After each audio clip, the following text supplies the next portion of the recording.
जैसे ही ऊँटनी सभा में आती है, वो देखते हैं कि सभी ने अपने मुंह पर मास्क लगा रखे हैं। ये देख के ऊँटनी बहुत शर्मिंदा होती है, पर ऊँटनी लगातार पादे ही जा रही थी। जंगल में एक बहुत ही खूबसूरत ऊँटनी रहती थी, जिसे अपनी खूबसूरती पर बहुत घमंड था। उसकी खूबसूरती का हर कोई दीवाना था, पर ऊँटनी की एक कमी थी, उसे हमेशा पेट में गैस की दिक्कत रहती थी। हमेशा पाद मारती रहती थी।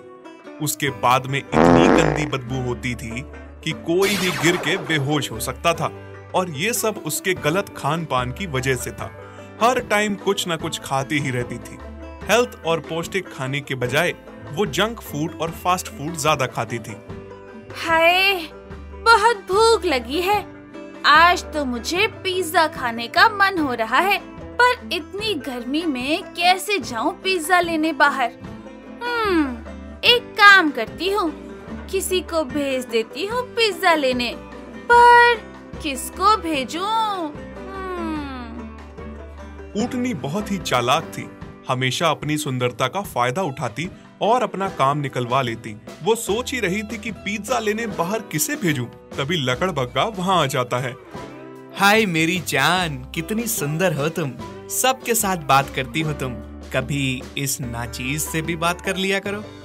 अच्छा ऐसा है, पर मुझे तो तुम भी औरों की तरह ही लगते हो, बड़ी बड़ी बातें करने वाले। नहीं नहीं, तुम ऐसा क्यों कह रही हो? मैं तो तुमसे बहुत प्यार करता हूँ। वो तो तुम ही हो, तुमने मुझे कभी मौका ही नहीं दिया साबित करने का। अच्छा, अगर ऐसा है तो देखते हैं आज तुम्हारे प्यार को भी आजमा के। वैसे तो बड़े आए और बड़े गए, जो कहते हैं कि प्यार करते हैं, पर सारे फेल हो गए। हाँ हाँ, तुम एक बार आजमा के तो देखो। ऊँटनी लकड़बग्गे को कहती है कि उसे आज पिज्जा खाने का मन हो रहा है और उसे पिज्जा खाना है। बस इतनी सी बात, पिज्जा ही तो खाना है, अभी जाके लेके आता हूँ। लकड़बग्गा उसके लिए पिज्जा लेने जाता है। ऊँटनी बहुत खुश हो जाती है। अभी मैं पिज्जा खाऊंगी, मजा आएगा। ये सब कुछ पीछे से खड़ा होकर उसका दोस्त ऊँट देख रहा था। उसे ऊँटनी की इस हरकत पे बहुत गुस्सा आया। ये सब क्या है? तुम अपने स्वार्थ के पीछे सबका गलत इस्तेमाल करती हो, सबको अपने प्यार और शादी का झांसा देकर गलत करती हो, बस अपनी भूख मिटाने के लिए। और दूसरी तरफ मुझसे शादी का वादा किया है, उसका क्या? ओहो, तुम भी ना बच्चों की तरह बुरा मान जाते हो। तुम्हें तो पता ही है मैं खाने की कितनी शौकीन हूँ, खासकर फास्ट फूड और जंक फूड। ये सब ख्वाहिशें तुम मेरी पूरी नहीं करते, इसलिए फिर मुझे अपनी खूबसूरती का फायदा उठा के सबसे काम निकलवाना होता है। पर तुम हो कि बुरा मान रहे हो? प्यार तो मैं तुमसे ही करती हूँ ना। ऊँट को ऊँटनी की ये हरकतें बिल्कुल पसंद नहीं आ रही थी, इसलिए ऊँट उसे छोड़ के चला जाता है। लेकिन ऊँटनी को इस बात का बिल्कुल भी बुरा नहीं लग रहा था कि ऊँट उसे छोड़ के जा चुका है। उसे सिर्फ खाने से प्यार था, उसके लिए वो किसी को भी छोड़ सकती थी। लकड़बग्गा पिज्जा लेकर आता है और ऊँटनी जैसे भूखी प्यासी जल्दी जल्दी पिज्जा खाने लगती है और खाते खाते पाद मारती है। लकड़बग्गा उसके पाद की बदबू से परेशान होने लगता है। अरे बाप रे, ये कितना गंदा पाद मारती है, ऐसा पाद तो मैंने कभी नहीं सूंघा। हाँ हाँ, तुम पिज्जा खाओ, मैं घर जा रहा हूँ, मुझे कुछ काम याद आ गया। अच्छा, पर तुम तो कह रहे थे कि तुम्हें मेरे साथ समय बिताना है। हाँ, लेकिन अभी तो मुझे कुछ काम याद आ गया है, मैं कल आऊंगा ना तुमसे मिलने। अच्छा ठीक है, लेकिन कल याद से आना और कल बर्गर खिलाना। हाँ हाँ ठीक है। ऊँटनी को पता था कि लकड़बग्गा उसके पाद की गंदी गैस की वजह से यहाँ से भागा है। मुझे पता है कि तुम यहाँ से मेरे पाद की गैस की वजह से गए हो। क्या करूं? खाती हूँ तो गैस ना छोड़ू क्या? और तुम सब लोगों को भगाने का सबसे आसान तरीका है ये। नहीं तो तुम सबसे प्यार करते फिरूंगी तो मेरा क्या होगा? हाँ। ऊँटनी ने पिज्जा तो खा लिया, पर रात में उसकी तबीयत बहुत खराब हो गई। बदहजमी, गैस और पेट में बहुत दर्द हुआ। पेट बहुत दर्द हो रहा है, क्या करूं? किससे मदद मांगूं? और ऊपर से बात पे बात निकल रहे हैं। ऊँटनी आधी रात को ऊँट के पास आती है और उससे मदद मांगती है। कितनी बार तुमसे कहा है हेल्दी और पौष्टिक खाना खाया करो, लेकिन तुमने मेरी कभी नहीं सुनी। उफ, कितनी गंदी गैस छोड़ रही हो तुम तो। तुम ही ऐसा कहोगे तो बाकी क्या क्या कहेंगे? अच्छा, कोई बात नहीं, मैं कुछ करता हूँ, तुम घबराओ मत। ऊँट ऊँटनी की बीमारी का इलाज ढूंढ रहा था कि ऊँटनी के पाद पे अब कंट्रोल नहीं हो रहा था।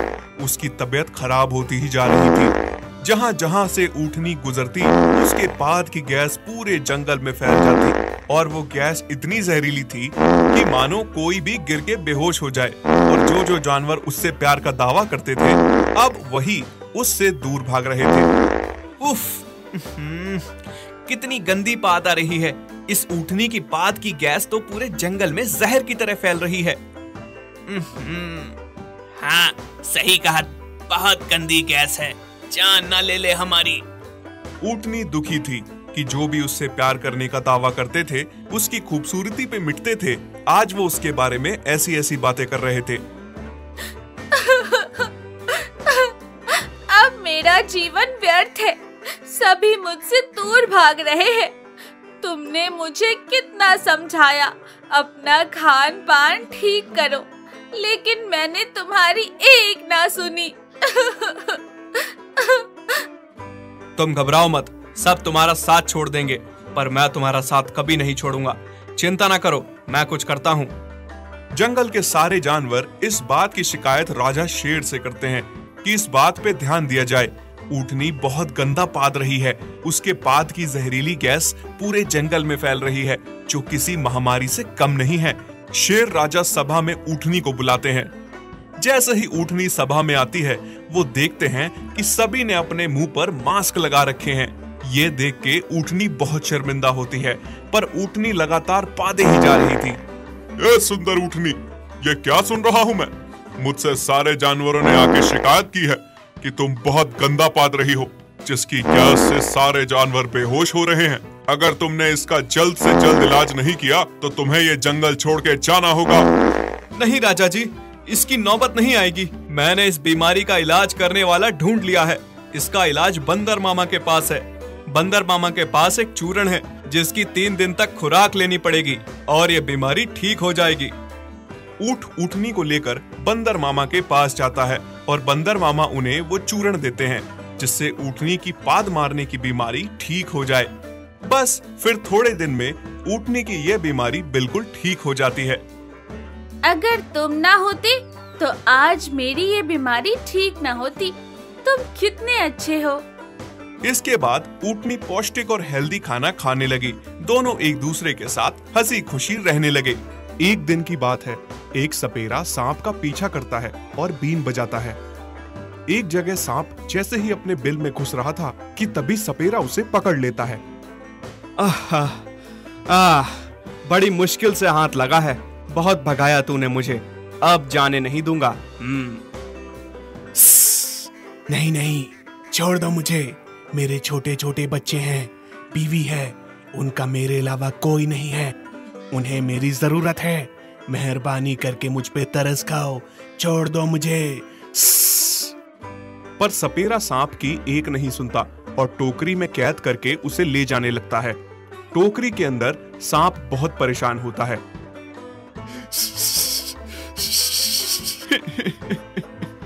क्या करूं? कैसे इस कैद से बाहर निकलूं? मेरे बीवी बच्चे बहुत परेशान हो रहे होंगे। चलते चलते सपेरे को बहुत प्यास लगी। अरे, मुझे तो बहुत प्यास लगी है। हाँ, पास में ही नदी दिख रही है। एक काम करता हूँ, इस टोकरी को यहीं रख के जाता हूँ और पानी पी के आता हूँ। सपेरा टोकरी को वहीं छोड़ के पानी पीने जाता है। फिर थोड़ी देर में एक मुर्गी दाना चुगती चुगती वहां पहुंचती है, जहां सपेरे ने टोकरी रखी होती है। वो देखती है कि टोकरी में से जोर जोर से रोने की आवाज आ रही है और टोकरी हिल रही है।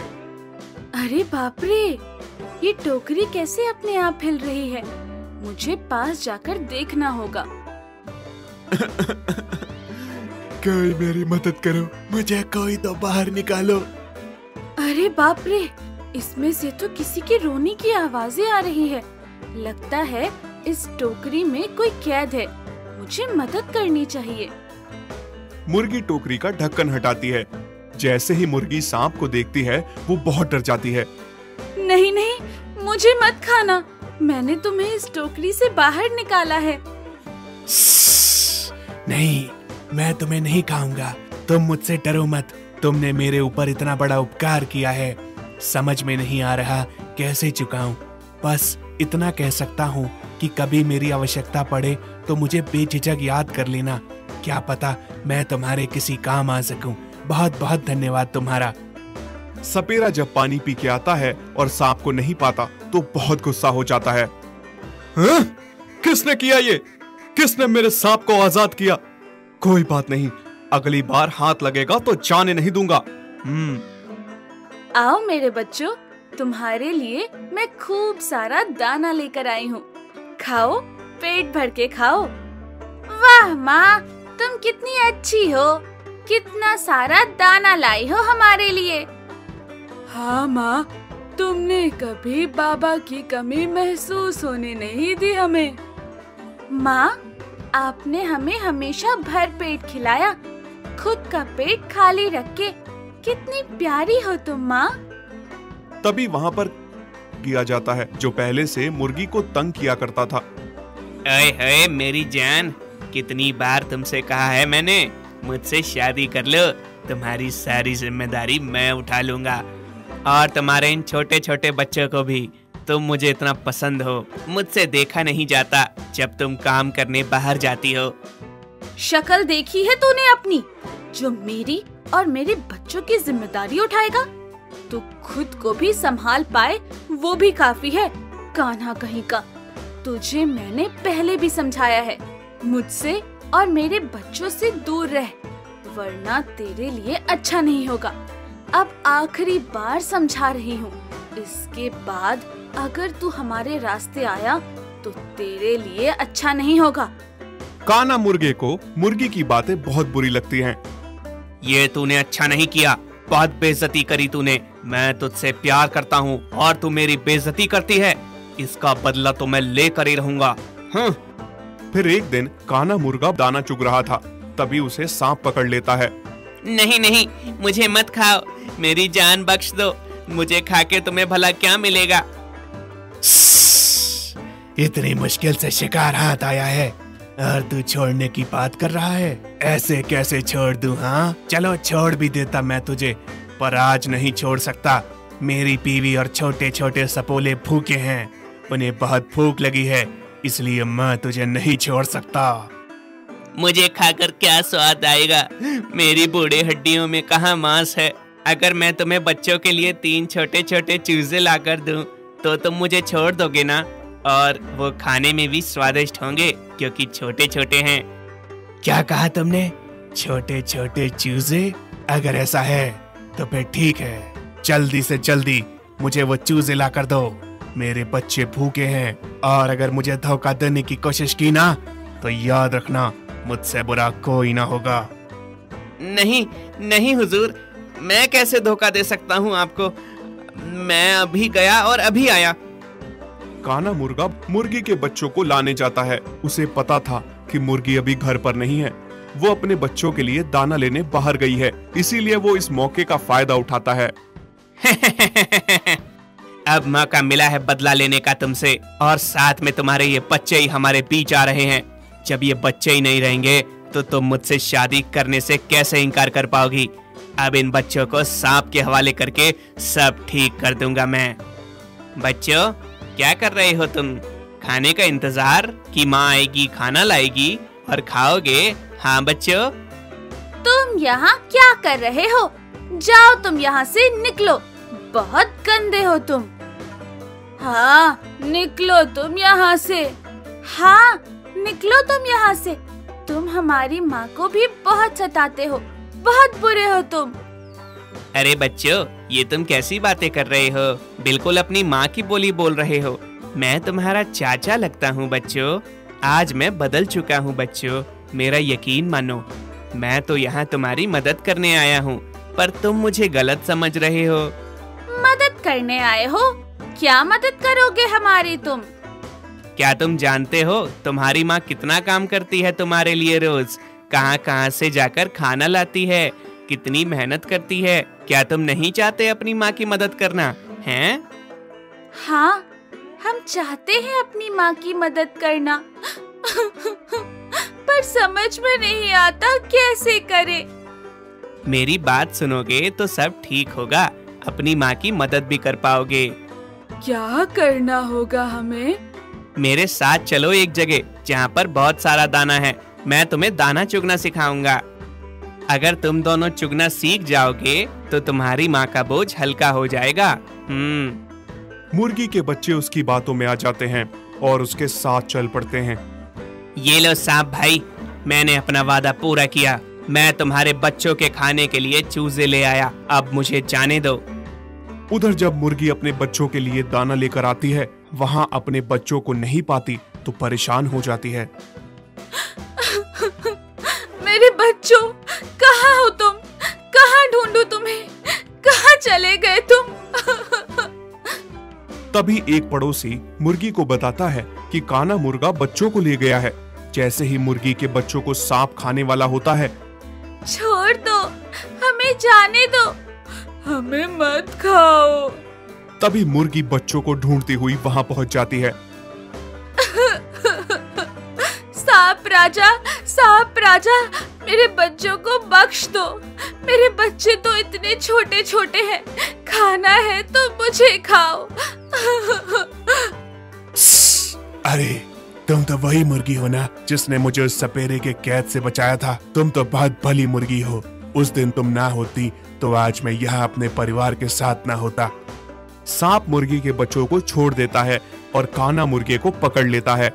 तुम इस हद तक गिर सकते हो, मैंने कभी सोचा भी नहीं था।